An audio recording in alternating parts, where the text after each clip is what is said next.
ikibyarwa n'umubiri n'umubiri, ikibyarwa n'umwuka nacyo ni umwuka. Nikodemu yumva ntabyumvise neza, tuvuze ngo iki? Atereka nkubwire, wari wabona umuyaga? Ati ye. Umuyaga ubaho? Ati ye. Ugira imbaraga? Ati ntawe tuzi. Ati uko niko n'uwabizawe n'umwuka mera, ntuzigera umubona ariko uzumva gukora kwe, uzumva imbaraga azakorera muri we, uzumva amahoro ye. Haleluya! Imana ishimwe kira ngo ukundeba njyewe ndi cyaremwe gisha. Oya, urisenga nk'abandi ariko mutabona hari imbaraga y'umwuka yakoreye muri nge, inyujuje amahoro, ibyiringiro byo kuzazuka, imbabazi z'Uwiteka. Imana yacu ishimwe. Imana ibaho umugisha.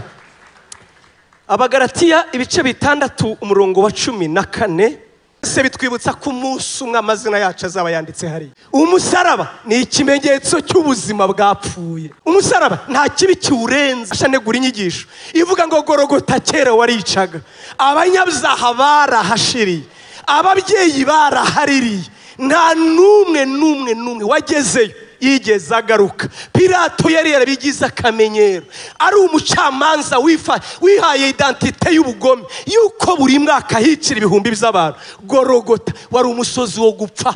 Tujya twibagirwa iryo zina, mu Kinyarwanda biravuga ngo inyabihanga, aho abantu bacirwa imitwe. Imana yacu ishimwe. Umusaraba ariko igitangaje, abapasiteri turawurimba nawo ukabyara. Tuzavuga impamvu uyu musaraba ugira ishusho ebyiri.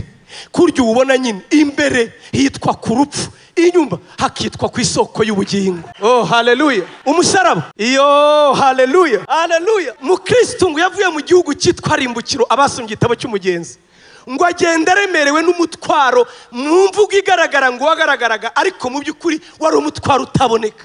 Ngo umutwaro umubuza kwihuta, umutwaro umubuza guseka, umutwaro atuma adasinzira, umutwaro umuhoza ku nkeke, umutwaro utuma ahembwa ntishimire agashahara, umutwaro utuma abyara ntishimire kubyara, umutwaro utuma arya ntahage. Ngo yagiraga umutwaro wamubujije amahoro, ngo kugeza ubwo amera nk'umusazi, ngo ashaka guturumbuka ngo yiruke, ngo yibaza ngo ninde wankuraho uyu mutwaro undemereye mu mutima.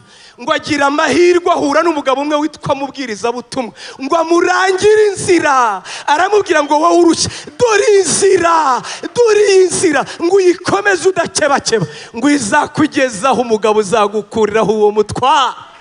Mukristo arakomeza muri iyo nzira, urugendo ni rurerure. Ngo ahura n'abandi babwiye bitwa bamwikirisha amategeko, bamubwira ngo ujye wiriza 3 mu cyumweru, ukagereza agiye guhindura ingeso, kandi ifite experience y'imyaka 1000. Ngo uyo musaza witwa Mubwirizabutumwa n'abamihango y'idini, ngo nibo nako bamihango y'idini, ngo n'abasaza bakera, ngo nibo bagerageje gukuraho umutwaro mubwiriza wa Mukristo, ariko biranga. Ngo arakomeza. Imana yacu ishimwe. Imana yacu ishimwe. Muri kiriya gitabo ahantu nkunda kuruta ahandi naho bita kwa musobanuzi, ngo amusobanura ibintu birirwa agomba kwitondera. Ngo ubwo yagendaga yihuta yibaza ngo ninde uzankuraho umutwaro, ngo yitegereza gusa umusaraba. Nimutekereze, ngo abona gusa umusaraba. Actually ubundi yagombye kuvuga ngo nibonye umusaraba agahinda kanza mu mutima, normal. Mbonye umusaraba umubabaro wanje mu mutima, mbonye umusaraba nabonye wababaye ubambweho, mbonye umusaraba nabonye numvise agahinda gashobora gusobanura, ariko siko byagenze. Ngo yitegereje umusaraba, ngo haba icyo bita igitangaza atasobanura. Ngo akubise amaso gusubambweho, ngo mu mutima wamutwaruragwa. Hari ijambo yavuze nkunda, yaravuze ngo ikintangaje, ngo anduhuje urupfu rwe, ngo anduhuje umubabaro we. Yo aragahezagirwa Yesu. Mu gihe yababaraga nge narimo nkira, mu gihe yapfaga nge narimo nishima. Ubundi abakristo ni twebwe abantu twenyine twemerewe gushinyagura. Icyo Kinyarwanda cyumvise ndasubiramo, abakristo ni twebwe twenyine twemerewe gusa gushinyagura. Gushinyagura hase mwigiza abazungu mwese. Gushinyagura si cyo Cyongereza ndakizi, abizi Cyongereza mumbwire iyo baraza hano. Gushinyagura ingi, gushinyagura ni igiki wana? Ngiye mfite ubwo aba bantu rega b'imyaka nta Kinyarwanda bazi neza, ni Cyongereza si cyane. Gushinyagura nuguhona umuntu ari mu kaga ukamwishima hejuru. Uranyumvise? Twebwe abakristo ni twebwe abantu bonyine twishimira ibyago by'undi twenyine kandi bikaba byemewe no mu ijuru. Kubera iki? Ni mu rupfu rwa Yesu twebwe twakiriye. Ibaze mu mubabaro we, mu maraso ye arimo bya bindi nababwiye, bya bindi ubuganga bwerekana, amagufa atandukana apfa yumva, amazi amushira mu mubiri, urupfu rwanga rugatinda. Nshuti yanjye, Bibiliya tubwira ngo twebwe iyo tuhageze turishima. Twemerewe gushinyagura, kandi si ugushinyagura. Ubambwe ku musaraba ntabara nk'umushinyagurira, aravuga ngo rega siniyahura, ntabwo napfuye nk'urengana, nabikoreye ngo wowe ukire, nabikoreye ngo ubeho, nabikoreye ngo ubabarirwe. Imana yacu ishimwe.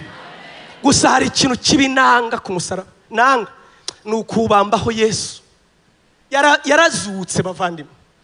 Rimwe nabonye filime imwe kera sindayibagirwa, filime yakozwe na Jetri muramuzi? Gakuba, abarebye filime mwikwigirisha. Mwese musimo ba Kristo rero nta wazibonye, nta wagiye mu gasobanuro koko. Narazirebye Gakuba, muramwibuka?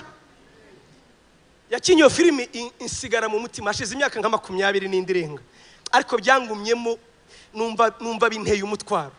Ngo ubwo yageraga mu Burayi yavuye iwabo muri China, ngo avuga ikintu kibabaje, avuga ngo ariko kubera iki Imana y'Abanyaburayi ngo ihora ibabaye?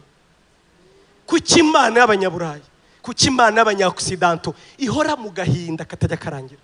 Kubera ko yabonye umusaraba n'ubambweho. Nshuti yanjye, Yesu ntabambwe, Yesu yarazutse. Yesu yarazutse. Imana yacu ishimwe. Ntabwo bisaba ko oya birambabaza umusaraba aho uriho Yesu ba. Oya yarazutse. Yesu ntabambwe, ntababaye. Yarabirangije une fois pour toutes. Hanyuma twebwe twishimira mu byabaye, tureba uwo musaraba ahubwo ngo dukorere ikindi tuzavuga ejo. Imana yacu ishimwe. Amen. Mu minota 5 yonyine tugasoza, reka mbibwirira ikintu kimwe. Paulo rero yandikira Abakorinto arababwira ngo bavandimwe, ngo ijambo ry'umusaraba ngo burya ku bantu barimbuka n'ubupfu. Umuzima numwe wakwishimira ikibi gihe buje ibindi. Nta muntu muzima byaramugoye. Niba hari ikintu cyagoye abantu kubwiriza ubutumwa bwiza mu gihe cya Paulo, ni ukubwira abantu agakiza uvuga umusaraba. Kubera ko umusaraba waruvugaga bagakuka umutima, wavugaga umusaraba bakibuka ko bene wabo bahapfiriye. Umusaraba uzi ko n'Imana ubwayo yawangaga, Imana ubwayo yangaga umusaraba. Ntabwo ari njye ubivuze. Mu kubara 21:8 nihagira dusome vuba kabiri 8 21:8 kubara. Uwiteka abwira Mose ati cura inzoka isa n'izo uyimanuke ku giti cy'ibendera, maze uwariwe n'inzoka wese nayireba arakira. Komeza cyangwa reka noroshye ngewe nihute. Imana ibwira Mose rero, iramubwira ngo uhereye none wandike ubwira abisere ngo nimumara gushinga igihugu, ngo umuntu agakora icyaha, ngo mu mategeko yanyu mukamubona ko icyo cyaha gikwiye kumubambisha, nibyo koko muzamubambi, ariko mwirinde ubwanyu ritera umuvumo. Uratekereza kubambwa ku musaraba byari ikibi kitagira uko dushobora gusobanura. N'Imana yari ibizi, n'Imana yari ibizi. Kubambwa ku musaraba ntibyari byiza na gato, byari bibi. Abagalatiya 3:11 savuga ngo iki? Ngo ntimubizi uko Bibiliya ivuga ngo ubambwe ku musaraba yitwa iki? Ikivume. Imana yacu ishimwe. Hanyuma Yesu rero atugiye gusoza aravuga mu butumwa bwiza bwanditswe na Yohana ibice 3:11. Kandi ubwo arimo aranezerwa yaganiraga n'uwitwa Nikodemu. Uretse umwuka wera wadusobanurira aya magambo, ubundi umuntu wese yakavuze ngo amagambo y'abarokore ateye umujinya. Pastor wacu Strato yavuze ikintu gikomeye, aravuga ngo ubundi Bibiliya yonyine ngo nicyo gitabo cyihariye gukoresha amagambo yayo. Ngo ubundi ibaze nawe Bibiliya ikavuga ngo aho ibyaha byagwiriye ngo niho ubuntu bwarushaho gusaga. Oya, aho ibyaha byagwiriye gereza zariyongereye, aho ibyaha byagwiriye amategeko twarayavuguruye, aho ibyaha byagwiriye twashyize amategeko mpuzamahanga, aho ibyaha byagwiriye ibihano niko bimeze. Ariko Bibiliya si uko ivuga ngo aho ibyaha bigwiriye ubuntu burushaho gusaga. Imana yacu ishimwe cyane. Ubutumwa Bibiliya ko y'ubugingo. Imana yacu ishimwe cyane. Yesu rero agana na Nikodemu aramucanga pe. dogiteri mu mategeko aramucanga, arabanza aramubwira ngo birakwiriye yuko uvuka ubwa kabiri. Nikodemo atugize ngo iki? Ukumbona ukungana uko n'iyi myaka mfite abuzukuru, ngewe subire mu nda mvuke? Yesu aramubwira turi igipfu, niyo wasubiramo ukagaruka wakura kwa kundi, systeme ni yayindi. Ndavuga systeme ikibyarwa n'umubiri n'umubiri, ikibyarwa n'umwuka nacyo n'umwuka. Nikodemo yumva ntabyumvise neza, tuvuze ngo iki? Atereka nkubwire, wari wabona umuyaga? Ati ye. Umuyaga ubaho? Ati ye. Ugira imbaraga? Ye. Usutese? Ati ntawe tuzi. Ati uko niko n'uwabizawe n'umwuka mera, ntuzigera umubona ariko uzumva gukora kwe, uzumva imbaraga ze azakorera muri we, uzumva amahoro ye. Haleluya, Imana ishimwe cyane. Ntawe uzabwira ngo ukundeba ngewe ndi icyaremwe gisha, oya, urisenga nk'abandi, ariko umutabona hari imbaraga y'umwuka yakoreye muri nge, nk'uko umuyaga ukora, inyujuje amahoro, ibyiringiro byo kuzazuka, imbabazi z'Uwiteka. Imana yacu ishimwe cyane. Arakomeza rero, ageze ku murongo wa 14, ubwo byonyine icyo kibwiriza yaratarakidijera. Turajyana neza? Ndi kwibona ngewe nisenga, nasigaye natakaye ko muravuka kabyarwa n'umwuka, kibyarwa n'umwuka, ibyo bintu byari bya mbere mu matwi, ntaradijera. Umuvandimwe mukwisemo icya kabiri rero, mukwisemo ikibwiriza cya kabiri. Ati kihe? Tugeze ku yindi namba yihe? Kandi nk'uko yamanitse Mose yamanitse inzoka mu butayu, niko umwana w'umuntu akwiriye kumanikwa, kugira ngo umwizera wese abone guhabwa ubugingo buhoraho. Wallahi, aya magambo ntasobanutse. Turi kujyana inshuti zanyu, urangije ikibwiriza cyo kuvuka ngewe mbwa mu nda subire mu nda mvuke, ntibyumvikana neza. Uza ubivanze n'imiyaga mu gihe ntaratuza ngo bimanuke, none utangiye ibintu by'inzoka no mu butayu no kumanikwa n'ubugingo. Ibyo bintu bihurira hese? Aramubwira ati kandi ibyo nicyo gisobanuro gusa cy'urukundo rw'Imana. Icyo nicyo gisobanuro gusa cy'urukundo rutunga urutoki Yesu. Subiremo, niyo wagera mu ijuru, ndabizi neza ko tuzajyayo nge nawe, kuko kwizera nitugerayo tukabwira Imana ngo dusobanurire urukundo rwawe, nta kindi izakora, izegereza Yesu hafi, ibabwire ngo dore igisobanuro cy'urukundo. Haleluya, haleluya, haleluya, haleluya.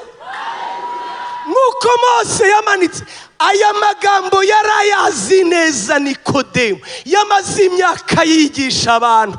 Iyi theology yari yizi, kandi theology nturigire ngo irangirira aha, oya. Mu bami se bakabiri nubizi uko bimeze, ngo uyu musaraba barawutwaye bawuhindura Neushitani, nta mwanya uhari, bawuhindura ikigirwamana. yaraza amateka yawe. Ariko rangiye kumubwira turabizi, mu ijuru bakoze inama, mu ijuru bakoze plan, baravuga ngo kugira ngo ibyo nakubwiye byo kuvuka bikunde, ibyo nakubwiye byo kubikiremwa gishya, ngo hari ikintu cyateguwe, ngo nk'uko Mose yamanitse inzoka mu butayu, ngo iyo nzoka yo yari umuringa.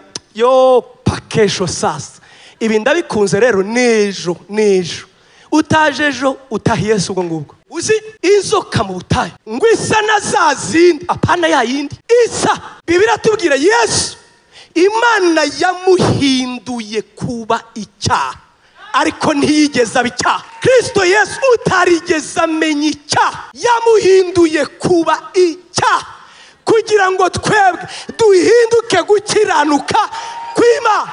Imana yacu ishimwe cyane. Kenshi unavuga ngo period, akadomo. Ikibwiriza si cyanjye, namwe tuzagikomeza ejo. Apo ejo inzoka mu butayu, aho niho tuzatanga ejo. Nk'uko Mose yamanitse inzoka mu butayu, ngo abayirebye bose bakagira gute?